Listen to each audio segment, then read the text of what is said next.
우리가 2장 처음에서 살펴봤던 에베소 교회가 처음 사랑을 잃어버린 교회요. 여러분, 처음 사랑을 잃어버리면 안 됩니다. 내가 주를 처음 만났을 때의 그 사랑을 주님 만나는 그날까지, 다시 오는 그날까지 잃어버리지 않길 바랍니다. 알겠습니까? 또 서문학 교회는 죽도록 충성한 교회예요. 핍박받는 교회였지만 특별히 폴리가 죽기까지 주님을 향한 그런 충성을 보인 교회입니다. 우리도 죽도록 충성합시다. 죽기까지만 하면 돼요. 알겠습니까? 또 이 버가모 교회, 지난 시간에 살펴봤는데 이 교회는 타락한 교회인데 특별히 발람과 니골라당의 교훈을 용납하여 하나님 앞에 책망을 받은 교회입니다. 여러분, 용납해서는 안 됩니다. 이단 서서를 용납하면 안 되는데, 이어지는 두아디라 교회도 이 버가모 교회와 마찬가지로 여기는 또 이세벨의 교훈을 용납했다라고 말씀합니다. 이게 버가모는 발람의 교훈, 그리고 이 두아디라 교회는 이세벨의 교훈을 용납했다. 이것도 뭐 타협한 교회요, 타락한 교회의 전형적인 모습을 보여주는 교회 가운데 하나다. 그렇게 보시면 됩니다.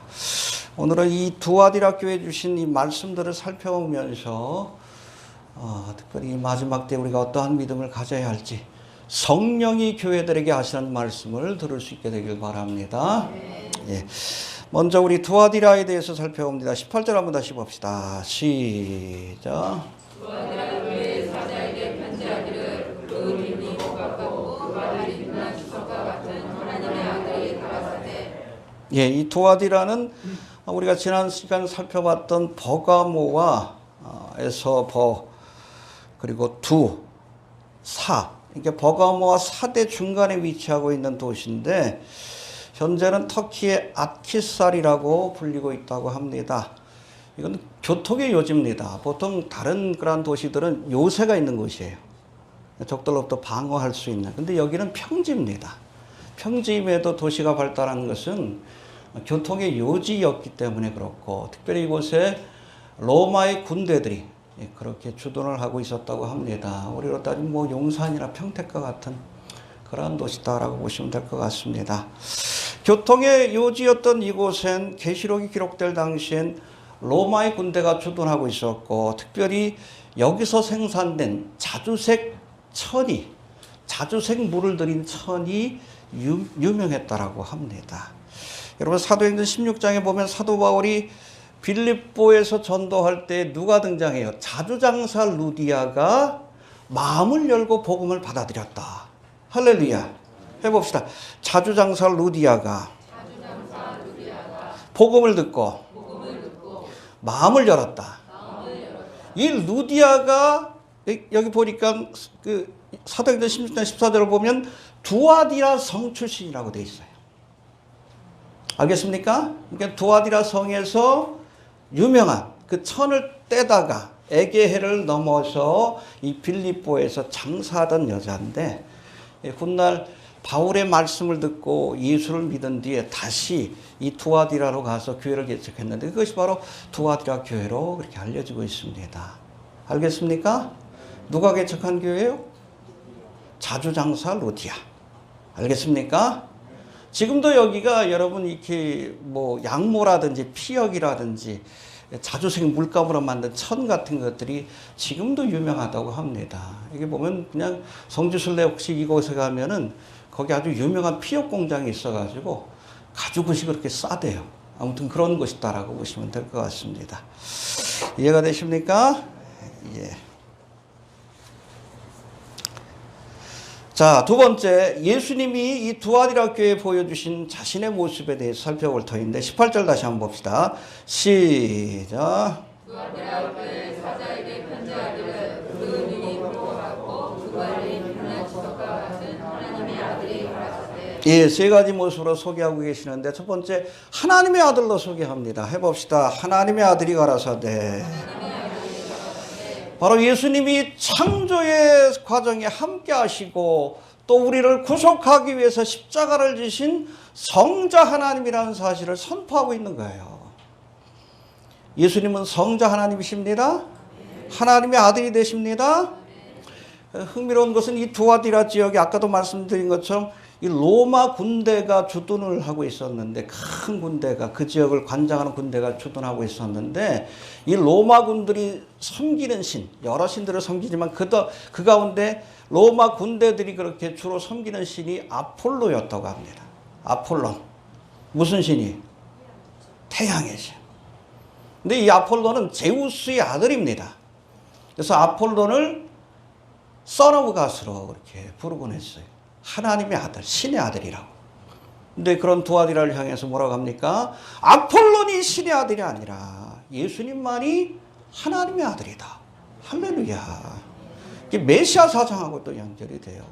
지금도 일루미나티들이 누구를 여러분 그리스도로 메시아로 여깁니까? 그렇죠. 아폴론. 태양신의 아들. 호루스죠, 호루스.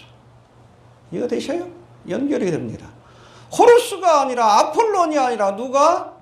예수님만이 우리를 구원할 수 있는 하나님의 아들인 것을 선포하신 거예요. 예수님만이 하나님의 아들 되십니다. 예.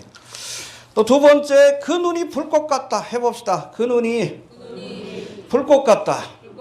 우리 1장에서 살펴봤지만 이건 우리의 모든 것들을 다 꿰뚫어 보신다는 거예요. 다 보고 계십니다. 사람들은 겉모습만 보지만 예수님은 우리의 마음과 뜻과 생각을 감찰하신다라고 했어요. 우리 23절에도 나옵니다. 23절 시작. 내가 사망으로 그의 자녀를 죽이려니 모든 죄가 나는 사람의 뜻과 마음을 살피는 자일 줄 알지라. 내가 너희 각자를 행위대로 갚아주리라.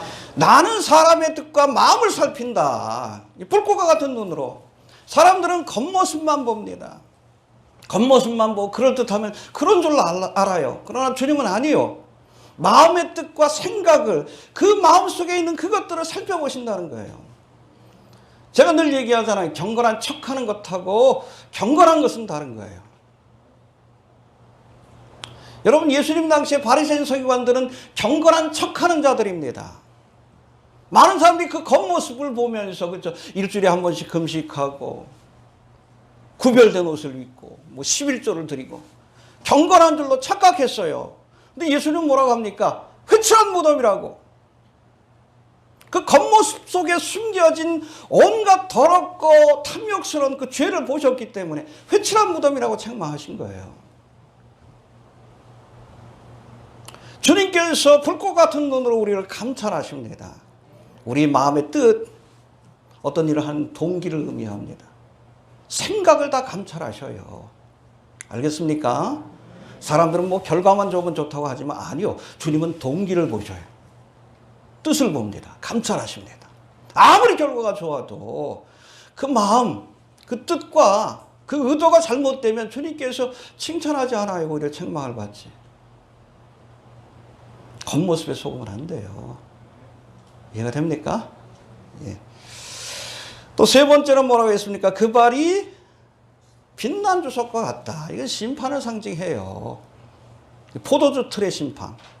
그렇죠? 14장 20절에 보니까 주님께서 이 마지막에 재림하셔가지고 아마겟돈에 모인 그런 주님을 대적하는 자들 심판하되 어떻게 심판하셔? 밟아서 포도주 틀을 밟듯이. 말굴레까지 피가 찬다고 했어요. 심판의 주로 계시하십니다. 왜? 이세벨의 교훈을 용납했기 때문에 그래요. 버가모 교회도 뭐라고 했어요? 좌우에 날성검을 가지니. 왜? 버가모 교회는 발람의 교훈을 용납했기 때문에 그래요. 여러분, 이단을 용납하는 것이 우리가 그 별것 아닌 것처럼 생각하는 사람들이 있는데 심각한 죄가 된다는 걸 알아야 돼요. 교회를 허무는. 아주 엄격하게 그 자신을 계시하시잖아요. 내가 밟아버린다. 이거 회개하지 않으면. 칼로 베어버린다. 말씀하십니다. 버가모 교회는 발람의 교훈, 두아디라 교회는 이세벨의 교훈. 다 이단이지, 이단. 구체적으로 살펴봅니다. 그런가 하면 이제 칭찬의 말씀을 주시는데 19절 한번 봅시다. 시작.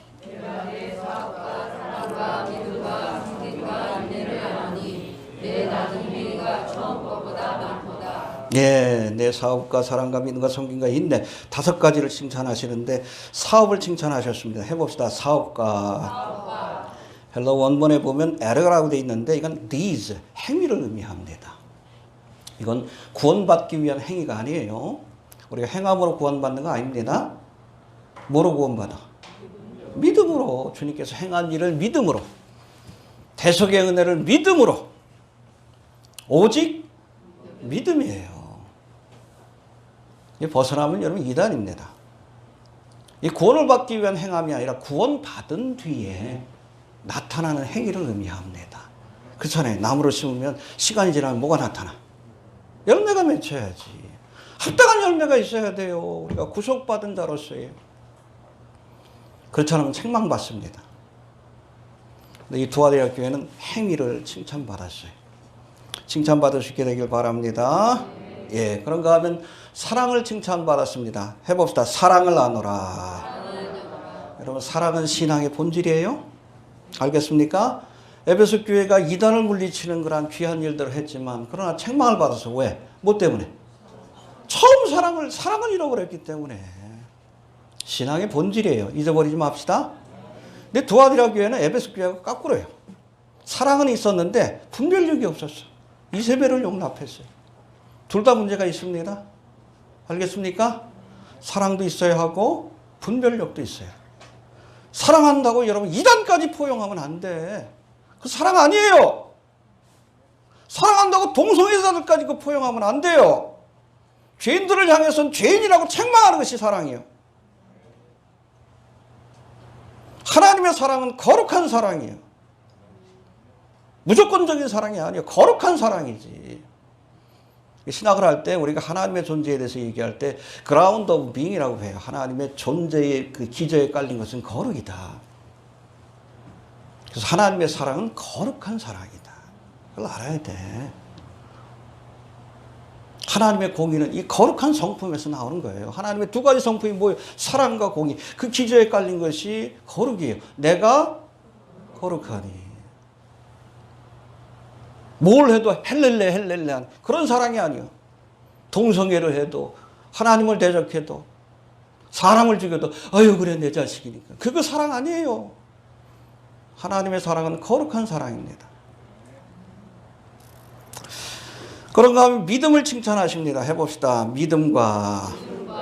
믿음이 없이는 기쁘시게 못하나니. 하나님께 나아가는 자는 반드시 그가 계신 것과 자기를 찾는 자들에게 상 주시는 이심을. 우리가 주님 앞에 나올 때 딴 건 갖고 나오지 않아도 믿음은 갖고 나와야 돼.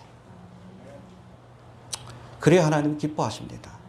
하나님이 살아계심을 믿고 상 주실 줄 믿고 믿음을 갖고 나올 수 있게 되길 바랍니다. 그 다음에 봉사를 칭찬하십니다. 해봅시다. 봉사. 헬라어로 디아코니아라고 되어 있는데 이 단어에서 집사를 의미하는 영어 단어 디컨이 나왔어요. 우리 교회 안에도 뭐 이름 없이 빛도 없이 그렇게 봉사하시는 집사님들이 계시는데 그분들로 인해서 교회가 세워져 가는 거예요. 운영이 되는 거고. 알겠습니까? 네. 저희 교회는 저희 교단 같은 경우에는 장로교회하고 똑같이 대의정체에 원래 장로 제도가 있습니다. 근데 저희 교회에서는 좀 주님 오실 날이 가까워서 제가 보기에는 장로를 세우는 것이 좀 무리가 있을 것 같아요. 뭐 저기 침례교 같은 경우에는 집사들이 교회를 운영합니다. 직접 민주정체예요. 어떤 일이 있으면은 같이 모여서 사무총회를 통해서 직원들이 집사들이 중심된 직원들이 그렇게 그 의사를 결정합니다. 그렇게 합시다. 예, 왜냐하면 지금 장로 세우면 장로는 교회 일꾼이 아니라 또 교단의 일꾼이에요. 지방에 가서 또 일하셔야 돼. 저도 일을 못 하고 있어요. 하는 일들이 좀 있어서. 아무튼 우리 디컨 봉사의 수고를 하는 우리 집사님들을 통해서 이렇게 교회가 굳건히 설 수 있음을 우리가 좀 기억하시고 또 주님께서 기억해 주십니다. 여러분들의 봉사를 그렇잖아. 사람들은 몰라도 여러분들의 숨은 봉사를 우리 디컨의 봉사를 주님께서 기억해 주실 줄로 그렇게 믿습니다. 해봅시다. 내가 하노라. 예, 혹시 목사가 모른다고 섭섭해하지 마시고 주님께서 하시고 갚아주실 겁니다. 그 다음에 마지막으로 인내 해봅시다. 인내를 하노라. 이 헬라어로는 후포메네라고 되어 있는데 이 후포메네는 그냥 참는 게 아니에요. 수동적인 인내가 아니에요. 능동적인 인내를 의미합니다. 하나님 앞에서 믿음을 지키면서 참아내는 거예요. 믿음을 지키다 보면 뭐 핍박도 오고 고난이 오잖아. 그걸 참아내는 거예요. 포기하지 않고. 또 주님의 사역을 감당하다 보면 핍박도 오고 고난도 와요. 그걸 끝까지 참으면서 그 일을 계속하는 것이 여러분 인내요. 이게 후포메네입니다. 그냥 참는 게 아니에요. 능동적인 인내를 의미합니다. 저도 뭐 한 10년째 블로그 사역하다 보니까 욕하는 사람들이 그렇게 많아. 요번엔 소양에 관한 글을 썼더니 왜 그렇게 욕하는 사람이 많은지. 교인들이라고 하는 사람들이. 방탄소년단 팬클럽이 아미거든요. 아미보다 수준이 더 떨어져.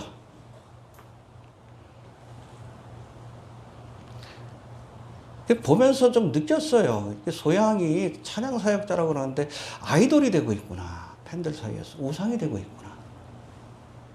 아무리 내가 좋아하는 가수라 할지라도 여러분 하나님의 말씀에서 벗어날 때는 그렇잖아요. 우리 신앙인들은 하나님이 우선이지.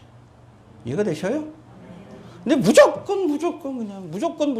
그게 우상이지. 하나님의 사역자가 우상이 되기가 쉽습니다. 조심해야 돼.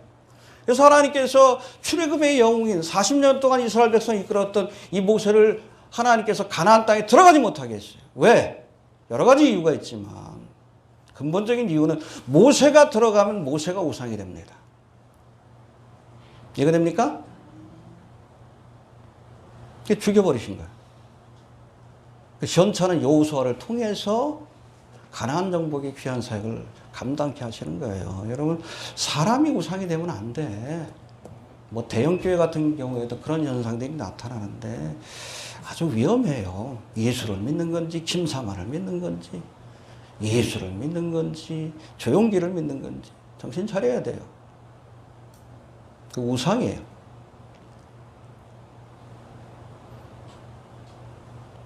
기독교인들이라는 사람들이 이렇게 분별이 없어요. 좀 답답해. 응?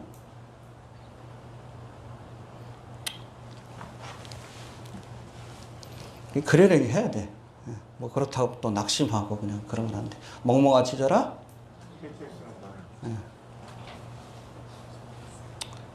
또 그냥 10년 동안 욕을 많이 먹어가지고. 자, 그 다음에 몇 절이죠? 19절 다시 한번 봅시다. 시작.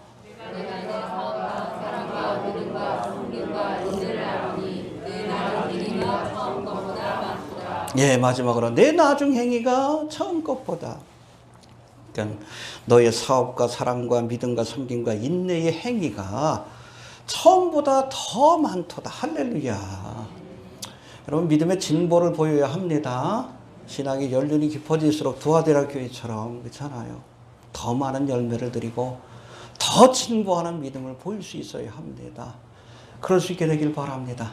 네 시작은 미약하나 끝을 창대케 하리라. 믿음의 진보를 보임으로 칭찬받을 수 있게 되길 바랍니다. 뒤로 물러가는 자들은 하나님께서 기뻐하지 않으셔요. 더 나아져야 합니다. 예, 그런가 하면 책망의 말씀이 20절부터 나오는데 20절 한번 봅시다. 시작.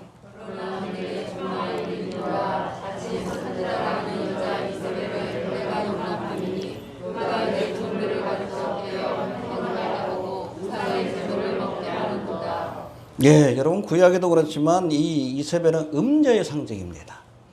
영육 간의 음행의 길로 이끌어가는 자가 이세벨이요. 알겠습니까? 여러분 열왕기상 16장에 보면 이세벨은 시돈왕 엣바알의 딸이라고 소개되고 있습니다. 엣바알은 바알의 제사장이요. 아버지도 바알의 제사장, 본인도 바알의 제사장이요. 딸내미도 아달랴인가요? 바알의 제사장. 남유다를 그냥 쑥대밭을 만들어놨잖아요. 그의 애비의 그 딸의 그 손녀의 사악한 집안입니다. 아무튼 이 엣바알의 딸이었던 이세벨이 북이스라엘 왕국의 왕이었던 아합과 정략 결혼을 해요. 정략 결혼하고 나서 이 아합을 구워 삼기 시작합니다. 그래서 결국에는 북이스라엘 전체를 바알과 아세라를 숭배하는 땅으로 바뀌어나요. 하나님의 선지자들을 다 죽여버리고 누구만 남았어?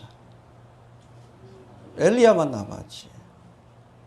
그래서 갈멜산상에서 엘리야가 영적인 대결을 벌이죠. 야, 바알과 아세라 선지자 850명 데리고 와라. 나하고 싸우자. 우리 제단 쌓고 제물을 올려놓은 뒤에 불이 내리는 신을 참신으로 알자. 바알의 선지자가 아침부터 저녁까지 하는데도 안 돼. 막 칼로 찢으면서도.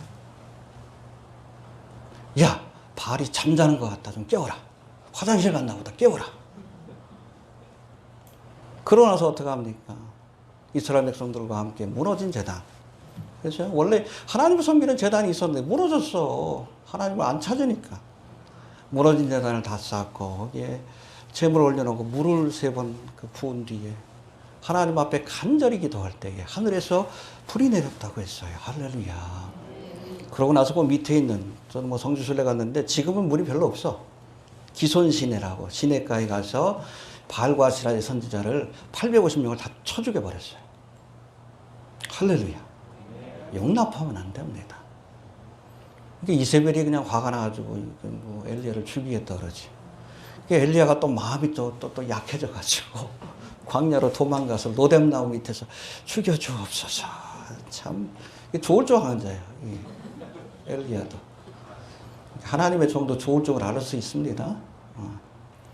하나님께서 주의 천사를 통해 떡과 물을 공급시키고 나서 어디로 데려가십니까? 호렙산. 모세가 하나님 앞에 십계명을 받은 여호와의 성산으로 데려가요.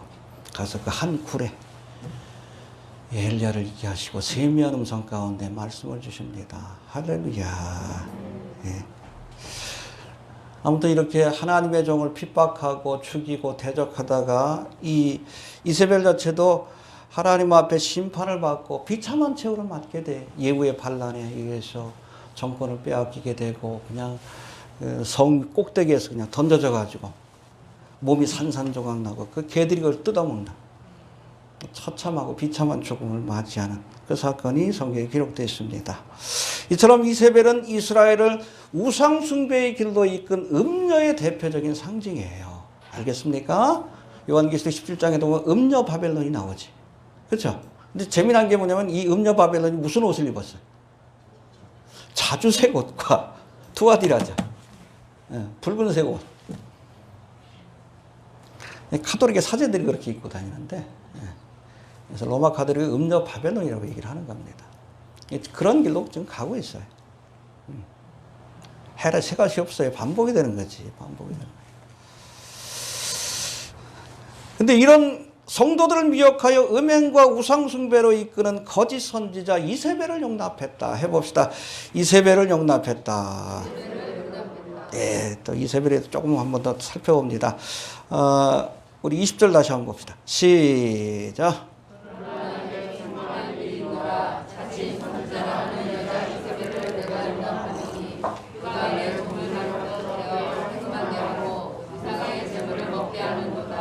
여기 보니까 이세벨은 자칭 선지자. 그렇죠? 진말로는 선지자요. 근데 하나님 보시기엔 거짓 선지자예요. 알겠습니까? 에베소 교회는 어떤 사람들이 있었어요? 자칭 사도. 거짓 사도예요. 속지 않기를 바랍니다. 또 서문학 교회는 자칭 유대인. 하나님의 백성을 자처하지만 실제로는 사탄의 회라.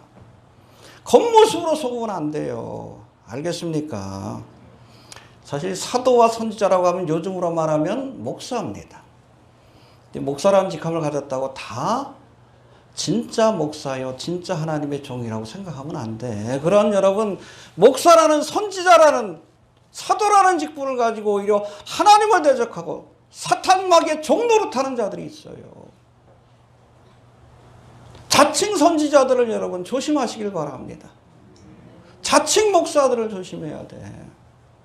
지난주에 보니까는 그 감리교 누구지? 이동환 목사인가? 젊은 목사던데. 이 친구가 작년에 그 인천에서 퀴어 축제 한 적이 있어. 거기서 동성애자들한테 꽃을 뿌리면서 성부와 성자와 성령의 이름으로 축복하노라. 말도 안 되지. 더 죄짓고 더 하나님을 대적하다 지옥 가십시오 그런 거지. 이게 사탄의 종이지. 그게 무슨 목사요? 자칭 목사지. 여러분 꼭 아셔요. 여러분 2000년의 교회 역사 속에서 대부분의 이단들은 목사와 신학자들 가운데 나왔습니다. 이해가 되셔요? 선지자, 자칭 선지자들 가운데 나왔다는 거 알아야 돼. 그 다미선 교회 때 이장님도 사실은 그 당시에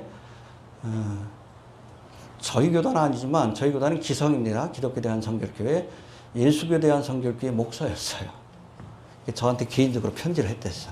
성결교 목사가 또 마지막 때 알리니까. 그래서 제가 정신 좀 차리십시오 그랬지. 근데 그 당시에 여러분 이장님 이 양반이 영어를 굉장히 잘했거든요. 뭐 기독교 방송에서 뭐 설교도 하고. 그러다 보니까는 미국에 있는 자료들, 근본주의, 뭐 종말론에 관한 자료들을 한국에 소개하는 그런 일들을 많이 했어요. 그러니까 당시로서는 이장님 씨가 가장 권위 있는 종말론 학자였습니다. 근데 그 사람이 넘어지니까 한국교회가 전체가 다 넘어진 거예요. 정신 차려야 돼요. 아무리 유명한 신학자예요. 목사를 할지라도 말씀에서 벗어난 이야기를 할 때 우리가 대적하고 물리칠 수 있어야 합니다. 자칭 목사에 여러분 속지 마셔요. 알겠습니까? 이거 되셔요? 예. 또 두 번째, 이세벨을 용납했다라고 말씀합니다. 해봅시다. 용납했다. 헬러는 아피엠이라고 되어 있는데 영어로는 tolerate입니다. 이게 관용하다는 뜻이에요. 여러분, 이단들은 관용하면 안 돼요. 칼로 베버려야 합니다. 이단에 속한 자들 한두 번 훈계하고 멀리하라. 그냥 놔두면 여러분 교회 안에서 양떼들을 삼켜먹어요. 용납하면 안 됩니다. 그리스도의 사랑. 아니요. 사랑할 게 따로 있지. 양들을 죽이는, 삼켜먹는 여러분 이단들을 용납하면 어떡할 거예요? 해봅시다. 용납했다. 여기서부터 문제가 되는데 이게 두 가지 의미로 생각할 수 있습니다. 이 자칭 선지자라고 하는 이세벨이 선지자라는 단어가 영어로 보면 프로페테스라고 되어 있어요. 여성형입니다. 여자 선지자입니다. 아마 두아디라 교회에서 이 이세벨로 칭해지는 이 사람을 교회의 지도자로 세웠던 것 같아요. 알겠습니까? 그러니까 20절에도 보면 종들을 가르치는 그러한 일을 했다. 그러니까 아마 요즘으로 따지면 여자 목사라고 할 수 있는데 굉장히 조심스러운 얘기지만 사실은 여자 목사는 하나님께서 허락지 않는 겁니다. 그건 제 생각이 아니에요. 성경에서 그렇게 분명히 말씀합니다. 이해가 됩니까? 뭐라고 하십니까? 우리 디모데전서 2장 11절부터 14절까지 한번 봅시다.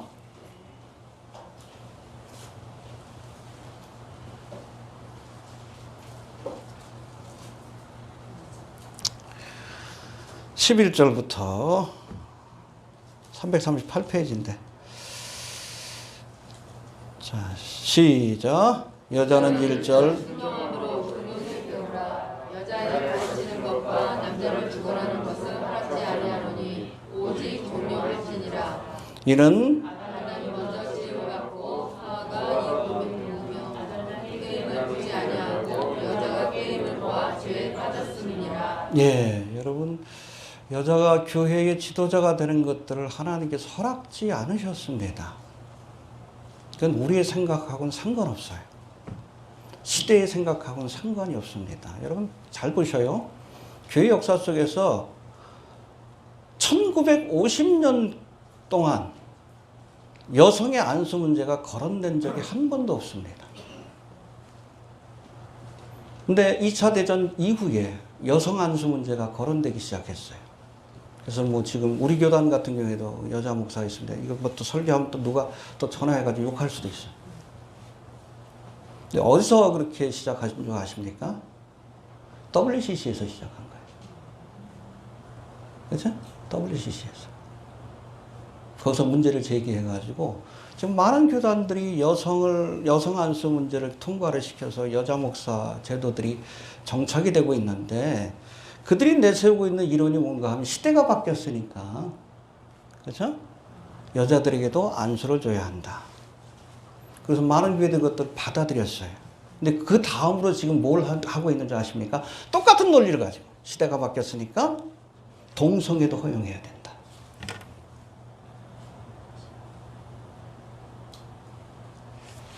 여러분, 시대가 변했다고 하나님의 진리가 변한다면 그건 진리가 아니에요. 이해가 됩니까? 저도 사도 바울은 두 가지 원칙으로 여성의 교회의 지도자가 되는 것을 허락하지 않았습니다. 첫 번째 뭐예요? 아담이 먼저 지음을 받고 하와가 후며 하나님이 세우신 질서가 있다는 겁니다. 우리가 차별하면 안 됩니다. 그러나 하나님께서 구별하신 것들이 있어요. 이해가 되십니까? 남자와 여자를 구별해 놓으셨어요. 근데 그거를 자꾸 섞어버리니까 동성애가 나오는 거예요. 여러분, 교회 안에서도 질서가 있어요. 그리스도께서 교회 머리가 되시고 세우신 직분자들이 있고, 국가에도 질서가 있습니다. 권세자들 있잖아. 그들을 위해서 기도하라 그랬어요. 특별한 일이 없으면 여러분 복종해야 합니다. 하나님 세우신 질서이기 때문에 그래요. 아담이 먼저 지음받고 하와가 지음받았다. 그 다음에 두 번째 뭐라고 합니까? 아담이 꾀임을 보지 아니하고 여자가 꾀임을 보아 죄에 빠졌다. 그렇죠? 뱀이 먼저 누구를 꾀었어요? 하와. 영적인 미혹에 약하다는 거예요. 인정하기 싫지만. 여성분들은 굉장히 민감하죠. 남자는 좀 논리적입니다.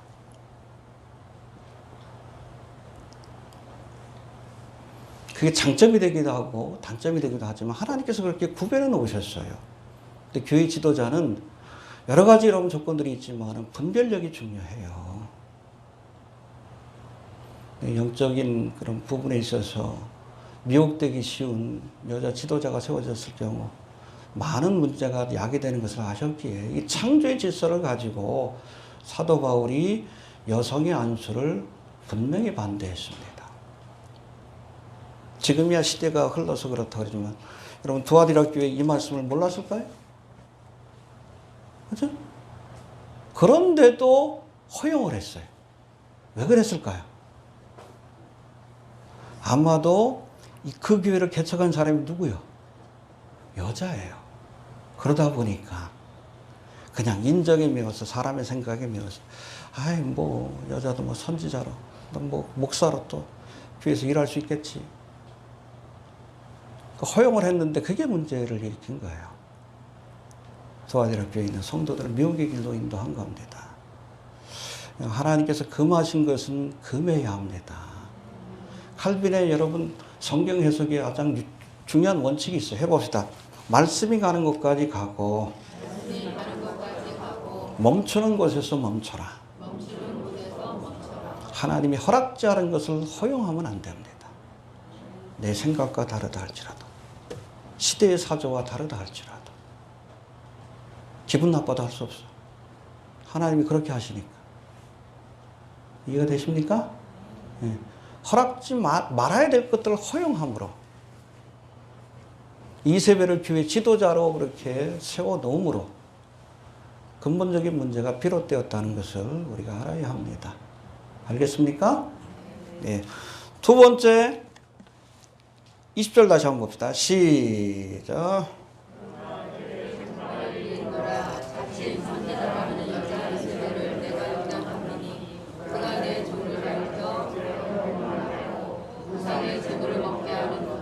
예, 이세벨을 교회 지도자로 세웠더니 두 가지를 행했어요. 첫 번째, 내 종들을 가르쳐 교회 행음하게 하고, 육적인 음행입니다. 간음이에요.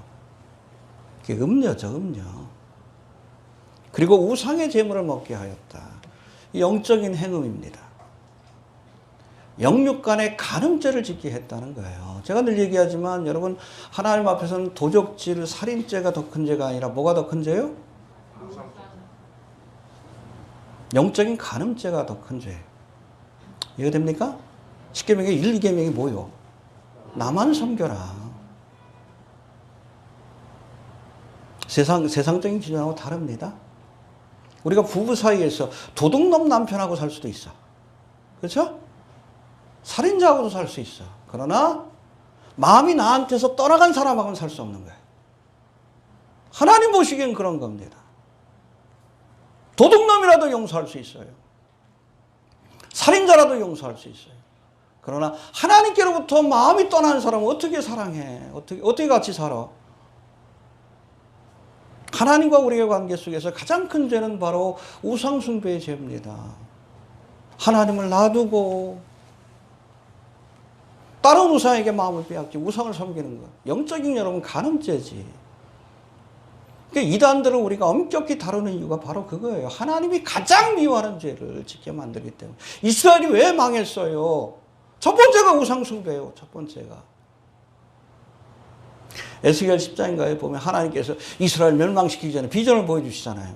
성전에서 성전을 섬기는 자들이 우상을 숭배. 성전을 뒤로 하고 태양이 떠오르고 태양신을 숭배하고 담무스를 위해서 울고. 그거 보여주고 나서 그 다음에 뭐예요? 성전에서 하나님의 영광이 떠나는 모습을 보여줍니다. 그렇지? 어떻게 우상을 섬기는 자들과 함께해? 그리고 나서 하나님의 심판이 임한 거예요. 하나님의 영광이 떠나니까 성전이 무너지게 된 거지. 간음죄가 가장 큰 죄입니다. 영적인 간음죄인 우상숭배. 우리가 가볍게 여기지 않길 바랍니다. 이단에 대해서 우리가 엄격해야 되는 이유가 바로 여기 있어요. 이해가 되십니까? 예. 그 다음에 권면의 말씀이 21절에 나오는데 시작.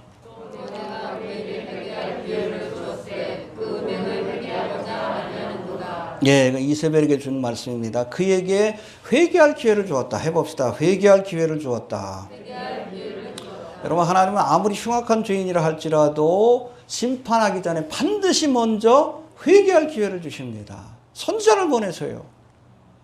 기회를 주었을 때 회개하면 용서해 주시지만 그렇지 않으면 심판하시는 거예요.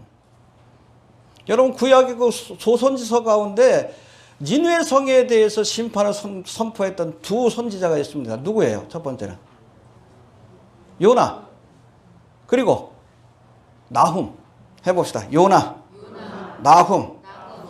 BC 750년경에 하나님께서 요나를 통해서 니느웨 성이 심판받을 것을 선포하셔요.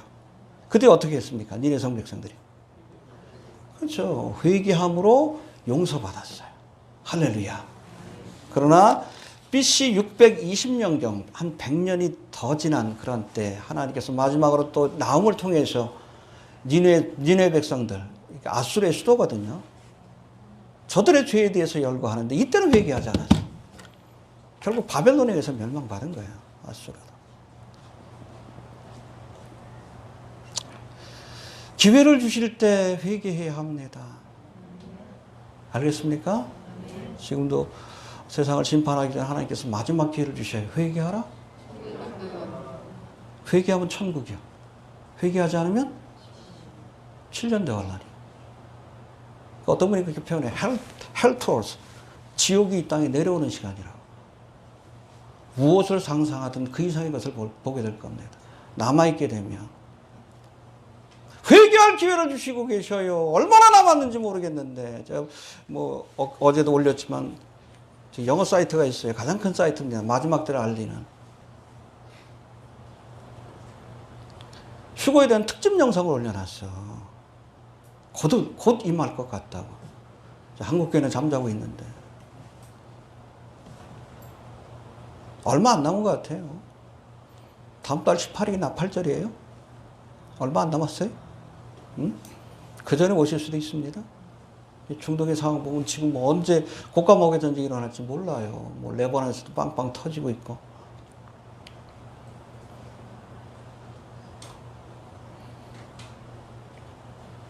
레바논에 여러분 이란의 지원을 받는 테러 단체가 있어요. 헤즈볼라라고. 이란이 그 헤즈볼라를 통해서 이스라엘을 공격하는 거예요. 그런 일들이 계속 반복이 되고 있고, 이란에도 공장들이 계속 지금 불타고 있고 사고 나고 있죠. 이게 이스라엘 폭격했다는 것이 정설입니다. 이 곡감옥의 전쟁이 일어날 거예요. 이어지게 될 겁니다. 근데 종말론 학자들이 이 곡감옥 전쟁 직전에 휴거의 사건이 일어난다라고 얘기를 해요. 우리 보기도 전에, 중동 전쟁을 보기도 전에 휴거의 사건이 먼저 일어난다는 거예요. 그래야 미국이 참여를 못하기 때문에 그래요. 미국이 참여하면 3차 대전이죠. 일방적으로 그렇게 침략을 받지만 하나님이 이기게 하시는 것이 국가모독의 전쟁입니다.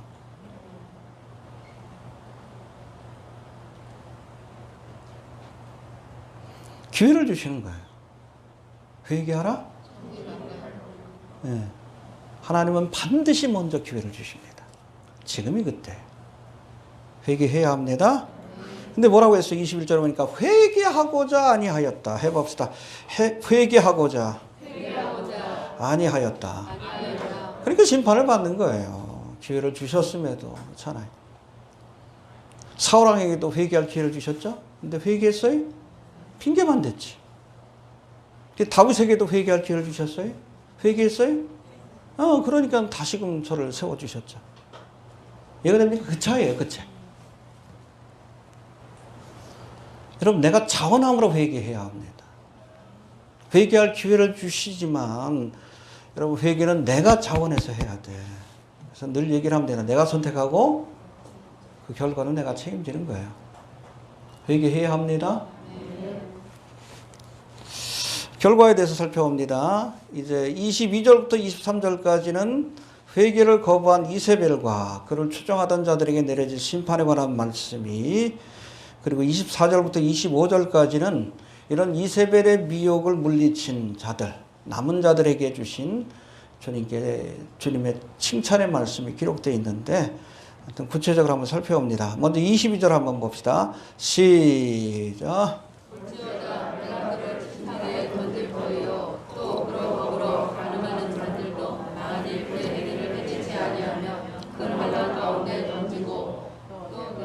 예, 여기 보니까 22절에 볼지어다 내가 그를, 여기 그를은 이세벨이에요. 이세벨을 침상에 던질 것이다.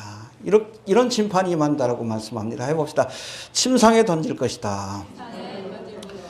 여러분, 이 침상은 이세벨 자신이 사용하는 침상입니다. 여기서 뭐 했어요? 음행을 저질렀어. 음행의 침상이 병상으로 바뀌게 될 것이다. 죽음의 침상으로 바뀌게 될 것이다. 그 말씀이에요. 이해가 됩니까? 여러분, 이세벨의 침상처럼 하나님은 때때로 우리가 하나님을 대적하며 범죄를 저지르던 그 대상을 가지고 심판하실 때가 있어요. 흥미롭죠? 그 대표적인 것이 바로 출애굽의 사건이에요. 이스라엘 백성들이 하나님을 대적하면서 나일강을 신으로 섬겼어요. 그러니까 이 나일강을 뭐로 바꿔놓으셔? 그렇죠. 자신들이 섬기는 나일강을 통해서 저주를 받은 거예요. 또 이스라엘, 애굽 사람들은 이와 개구리와 파리와 독종과 메뚜기를 신으로 섬겨. 근데 이것 가지고 심판하시잖아. 개구리를 섬겨. 그래, 한번 해봐라. 개구리의 심판을 내리시고. 파리를 섬겨. 왜 섬기는지 모르겠어. 이 비틀즈의 그 풍뎅이가 아니에요. 그 개똥구리예요. 그것도 신으로 섬겨요. 개똥구리가 맞죠? 말똥 같은 거, 말똥구리라 그러죠. 말똥을 이렇게 동글동글 하잖아요. 그 똥이 태양이라고, 태양을 움직이는 벌레라고 해가지고 그걸 섬기는 거예요. 비틀즈가 그거예요. 거기서 따온 겁니다. 그러니까 이러고 저 앨범 자켓 찍고 그러지.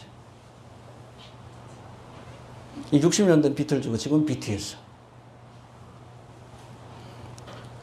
그림자 정부가 선택한 그룹입니다. 아무튼 또 여러분, 날씨의 신을 섬겨요. 그래야 농사가 잘 되니까. 그러니까 하나님께서 날씨를 어떻게 하늘에서 우박이 떨어지게 했어요. 우박으로 다 죽여버리시고. 또 결정적으로 여러분, 애굽은 태양신을 섬기는 나라입니다. 라신, 그 태양의 아들인 호루스. 그 태양이 어두워지는 흑암의 재앙을 내리시잖아요. 호루스가 신이 아니라 여호와 하나님만이 참신이라는 것을 보여주기 위해서. 할렐루야. 하나님이 금하신 동성애를 즐기는 많은 사람들이 말년에 어떻게 에이즈로 또 변실금으로 시달리다가 외롭고 비참한 최후를 맞이하는데, 이세벨의 경우처럼 쾌락을 즐기던 저들의 침상이 병상의 침상으로 죽음의 침상으로 바꾸어 놓는 하나님의 심판이 임한다는 것을 알아야 합니다. 동성애자들도 회개해야 돼. 안 그러면 똥 질질 싸다가 에이즈로 저거 하다가 비참하게. 나중엔 외로워져요. 주변에 누가 남겠어. 이러면서 똥 싸고 있는데. 회개해야지. 자, 두 번째 심판에 대해서 말씀하는데 22절 한번 봅시다. 시작. 볼지어다 내가 너를 침상에 던질 터이요 또 더불어 가늠하는 자들도 만일 그의 피를 회개치 아니하면 그 환난 가운데 던지고. 예, 이세벨만 심판하는 것이 아니라 그로 더불어 가늠하는 자들, 두아디라 교회 가운데 영적으로 육적으로 가늠한 자들을 환난 가운데 던질 것이다. 그리고 또 뭐라고 합니까? 23절 봅시다. 시작.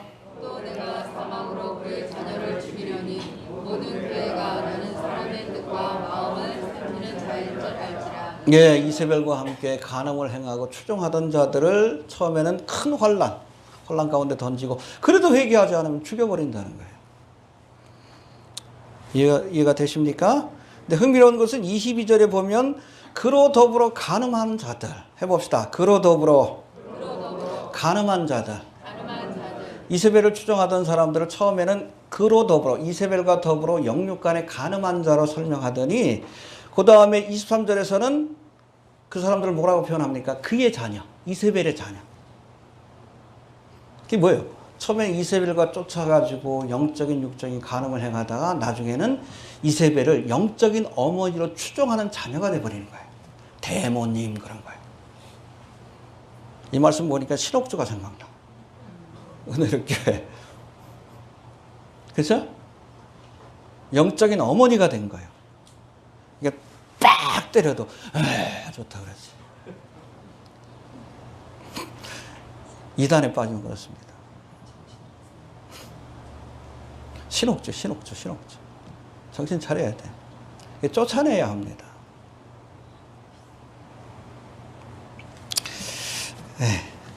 정신 차립시다.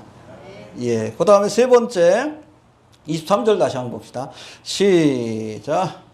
내가 사망으로 그의 자녀를 죽이려니 모든 교회가 나는 사람의 뜻과 마음을 살피는 자인 줄 알지라. 내가 너희 각 사람의 행위대로 갚아주리라. 예, 여러분 이세벨을 침상에 던지고 추종자들을 죽임으로 모든 교회가, 그렇죠? 두아리 교회 그 사건을 통해서 모든 교회에 경고를 주시는 거예요. 알겠습니까? 그래서 뒤에서 뭐라고 합니까? 각 사람의 행위대로 갚아주리라. 해봅시다. 행위대로 갚아주리라. 행위라는 말씀 우리가 살펴본 것처럼 19절에도 나오고 여기도 나와. 근데 19절에서 언급된 행위는 선한 행위입니다. 선한 행위를 하면 주님의 칭찬과 상급이 있어요. 그런가 하면 여러분 23절의 행위는 악한 행위예요. 악한 행위를 하는 자들에게는 하나님의 존엄한 심판이 내려진다는 것을 알아야 합니다. 알겠습니까? 고린도후서 5장 10절에도 보니까 우리가 반드시 그리스도의 심판대 앞에 드러나 각각 선악간에 그 몸으로 행한 것을 따라 심판을 받게 될 것이다. 그리스도의 심판대 앞에서 5달란트, 2달란트 맡은 자들처럼 주어진 사명에 충성하는 자에게는 상급이 주어질 것이지만, 칭찬이 주어질 것이지만, 악한 행위를 하는 자들에게는 무섭고 존엄한 심판이 내려진다는 것을 우리가 알아야 합니다. 그게 하나님의 공의예요. 이해가 됩니까? 구원받는 자들도 마찬가지예요. 우리가 이 땅에서 주님을 위해서 열심히 행하면, 금과 은으로 집을 지으면 이것으로 인한 상급이 주어지지만, 그러나 나무나 집으로 여러분 헛된 것을 가지고 집을 지으면 다 그 공력이 사라져요. 겨우 불 가운데 구원받는 것처럼 그냥 목숨만 구원받는, 영혼만 구원받는 부끄러운 구원을 받게 됩니다. 선한 행위를 합시다. 예, 이거 구원받기 위한 행위는 아니고 구원받았기 때문에 하는 행위입니다. 알겠습니까? 예, 그 다음에 네 번째 24절 한번 봅시다. 시작. 두아디라에 남아있어 이 교훈을 받지 아니하고 너희 사단의 깊은 것을 알지 못하는 너희에게 말하노니 다른 집으로 너희에게 지을 것이 없노라. 예, 이건 또 칭찬의 말입니다. 이세벨의 교훈을 쫓은 사람들에게는 심판을 선언하시고 이 교훈을 받지 않은 이세벨의 교훈을 거부한 겁니다. 거부해야 합니다. 알겠습니까? 그러면서 뭐라고 합니까? 소위 사단의 깊은 것. 실제로는 여러분 깊은 게 아니에요. 천박한 지식입니다. 그렇죠? 그래서 뭐 오컬트 뭐 지식에 대해서 뭐 비전이니 신비학이니 수비학이니 토정비결이니 뭐 타로니 뭐 대단한 지식을 가진 것처럼 얘기하지만 천박한 지식이에요. 알겠습니까? 일루미나티의 여러분 믿음이 뭐예요? 신관이 뭐예요? 뉴에이지 사상이에요. 근데 그게 어디에서 비롯된 거예요? 창세기 3장에 나오잖아요. 내가 이것을 먹으면 지식의 열매죠? 하나님처럼 되리라. 그렇죠? 이게 루시퍼의 복음이에요. 근데 똑같은 말을 가지고 지금도 속이고 있어. 루시퍼가 주는 여러분 지식을 먹으면 비전, 심오한 지식을 깨달으면 우리가 하나님처럼 될 수 있다. 여러분 루시퍼가 일루미나티들한테도 그걸 속이고 있는 거예요. 자기를 추종하는 세력들한테도. 돼요? 뭐가 돼? 불교의 사상도 뉴에이지 사상하고 똑같잖아요. 힌두교가 여러분 동양으로 넘어가서 불교가 됐고 서양으로 넘어가서 뉴에이지 사상이 됐는데. 그 절에 있는 스님들이 뭐해? 일평생 수련을 쌓아. 왜? 열반이 되려고, 신이 되려고. 지식을 얻기 위해. 그럼 나중에 뭐라고 고백해? 응? 부처는 사탄이다. 그거 몰라? 성경에 나와 있잖아. 평생 수련해야 알겠어? 여러분 그건 깊은 지식이 아니에요. 소위 깊은 지식이지. 지네들이 이렇게 생각하는 거지. 천박한 지식이에요. 천박한 거짓말입니다. 누가 한 거짓말이요? 뱀이 우리를 속이기 위해서 한 천박한 거짓말이에요. 하나님 뭐라고 했어요? 정령 죽으리라. 이게 하나님의 말씀. 진리지. 죽었잖아. 이게 깊은 지식이죠. 하나님을 아는 지식이 깊은 지식이지. 무슨 그냥 무슨 연금술에 무슨 비전에 시크릿 가든에 뭐 이상하게 포장해놨는데 뭐 사단의 깊은 것 아니요. 천박한 지식입니다. 여기 넘어가지 않길 바랍니다. 네. 넘어가지 않길 바랍니다. 일루미나티는 무슨 자기들 나름대로 무슨 사상적인 체계를 만들어가지고 대단한 것 같은데 아니요. 창세기 3장에 나와요. 천박한 거짓말이에요. 속지 않길 바랍니다.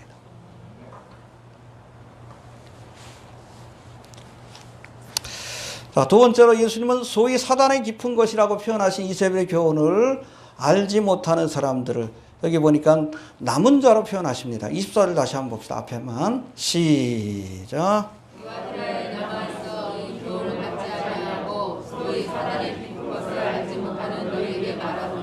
예, 여러분 이세벨의 교훈을 물리치고 믿음의 정절을 지킨 사람들을 남아있어, 남은 자로 표현합니다. 할렐루야. 이 남은 자라는 말이 어디에서 처음 나오죠? 엘리야에게 주신 말씀이죠.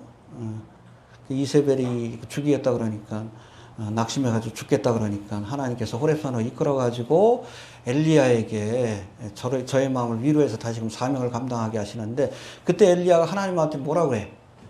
이스라엘 땅 이제는 하나님을 섬기는 사람이 나밖에 없네요. 죽여 주시옵소서. 그러는 거예요. 그때 하나님 뭐라고 합니까? 아니다. 아직 바알에게 무릎 꿇지 않은 7,000명의 남은 자들이 있다. 할렐루야. 그들을 통해 이스라엘 역사를 새롭게 시작할 거니까 낙심하지 말아라.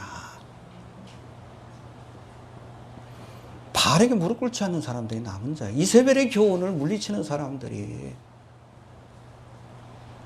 온갖 여러분이 배도의 시대에 거짓 교훈들이 지금 교회 안에서 횡행하고 있어요.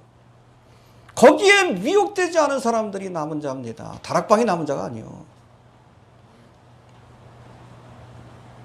저희들 남은 자라 그러지. 아니요. 거짓 교훈에 미혹되지 않은. 다락방은 여러분 남은 자가 아니라 남겨질 자들이.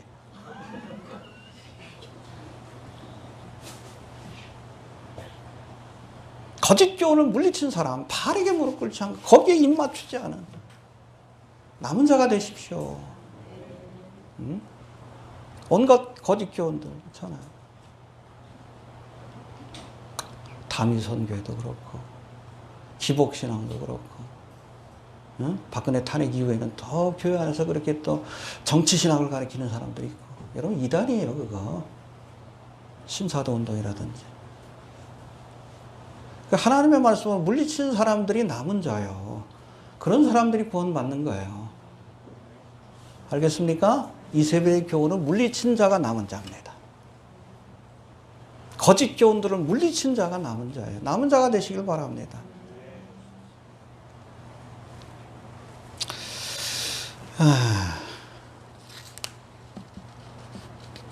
자, 그리고선 25절 한번 봅시다.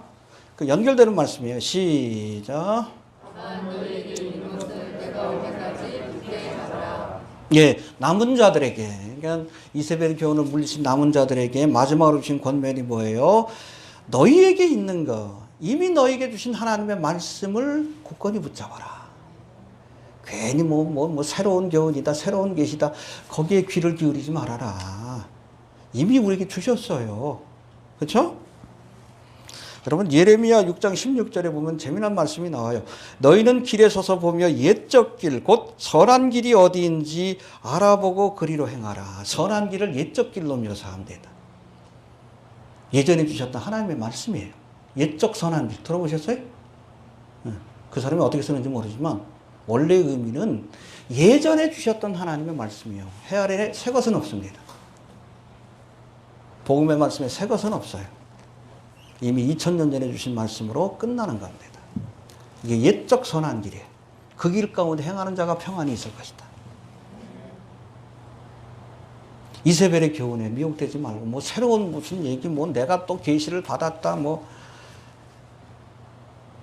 항상 새로운 걸 추구하는 사람도 있어요. 하나님의 말씀에 만족하지 못하고 그게 아덴 사람이지. 아테네 사람이지. 그런 사람들이 여러분 이세벨의 교훈에 넘어가는 거예요. 발람의 교훈에 넘어가는 거예요. 항상 새로운 걸 찾아. 성경에 다 나와 있잖아. 뭘 또 저거 해. 자꾸 우리 블로그에도 가끔 보면은 그냥 환상을 봤다느니 계시를 봤다. 그런 얘기 하지 말라고. 성경 다 나와 있는데. 천국을 갔다 오네. 아니 여기 있잖아. 여기. 자꾸 새 것을 추구하다가 미혹되는 거예요. 옛적 선한 길을 찾으시길 바랍니다. 이미 주신 것, already라고 되어 있어요. 이미 주신 말씀, 교훈, 그걸 붙들어야 여러분 구원받아요. 필요하고 충분한 말씀을 주셨습니다. 창세기서부터 계시록까지. 태초에 아멘. 여기에 더하거나 빼면 안 됩니다. 이미 주신 것을 hold fast, 굳게 잡아라. 말씀만 잡으셔요. 저도 블로그를 운영하지만 일루미나티에 관한 건 그냥 참고요. 시대가 어떻게 돌아가고 있는지, 성경 말씀이 어떻게 실현되고 있는지를 보여주는 그냥 참고일 뿐이에요. 그래서 하루에 하나밖에 안 올려요. 시대의 흐름을 알려주는 것이 목표이기 때문에 그래요. 더 중요한 것은 성경의 예언들을 이제 설교 올려놓은 거, 그걸 봐야 되는데, 그거는 보는 사람이 별로 없어. 조회수가 별로 없어요. 그래서 나중에 엉뚱한 댓글을 해. 왜 성경 말씀을 가르치지 이런 걸 하냐고. 올려놨잖아. 보지도 않고서 그래. 옛적 선한 길. 하나님이 이미 주신 것. 여러분 성경 말씀을 붙들어야 이세벨의 교훈을 물리칠 수 있고 붙든 자들을 하나님께서 구원하시는 거예요. 알겠습니까?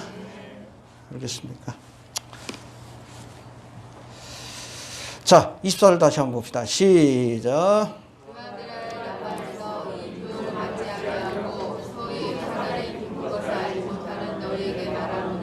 다른 짐으로 이미 여러분 하나님의 말씀을 붙들고 이세벨의 교훈을 물리친 사람들은 여기 다른 짐이란 다른 교훈이에요. 이미 말씀 안에 바로 서서 여러분 분별하는데 무슨 또 다른 교훈이 필요하겠어. 이미 잘하고 있는데. 붙으시길 바랍니다. 예, 그리고 이기는 자에게 주시는 상급. 좀 빨리 갑시다. 26절 한번 봅시다. 26절, 27절. 시작.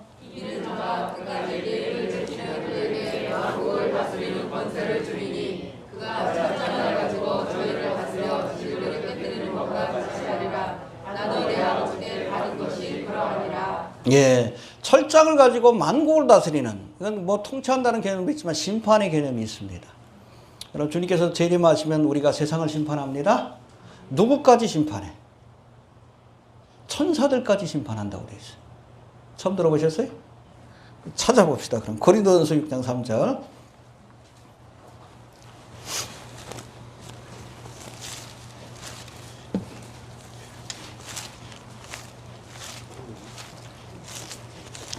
(6장 3절) 2절부터 한번 봅시다. 2절부터 시작. 성도가 세상을 판단할 것을 너희가 알지 못하느냐. 세상도 너희에게 판단을 받겠거든. 지극히 작은 일 판단하기를 감당치 못하겠느냐.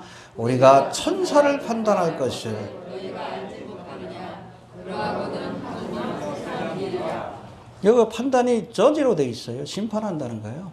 주님과 함께 세상을 심판할 겁니다. 심지어는 천사들까지, 타락 천사들이. 우리가 천사를 심판합니다. 세상을 심판할 거예요. 알겠습니까? 예, 이기는 자. 이해가 되십니까? 두 번째 이기는 자에게 주시는 약속이 뭡니까? 28절 한번 봅시다. 28절 시작. 새벽별을 주리라. 예, 새벽별이 뭐요? 예수님이 새벽별이에요. 요한계시록 20장 16절에서 명시하고 있습니다. 광명한 새벽별로 예수님 자신을 주시겠다는 거예요. 특별히 여러분, 새벽별 같은 경우에는 어두운 새벽에 밝게 떠올라서 여명의 아침이 밝아오고 있음을 알려주는 희망의 별이에요. 세상이 어두워질 때 새겨봐야 합니다. 자, 어두워지고 있죠? 이럴 때일수록 광명한 새벽별이신 예수님을 바라보시길 바랍니다. 어두워지고 있다는 것은 그만큼 여명의 아침이 밝았다는 증거이기도 합니다. 그렇죠?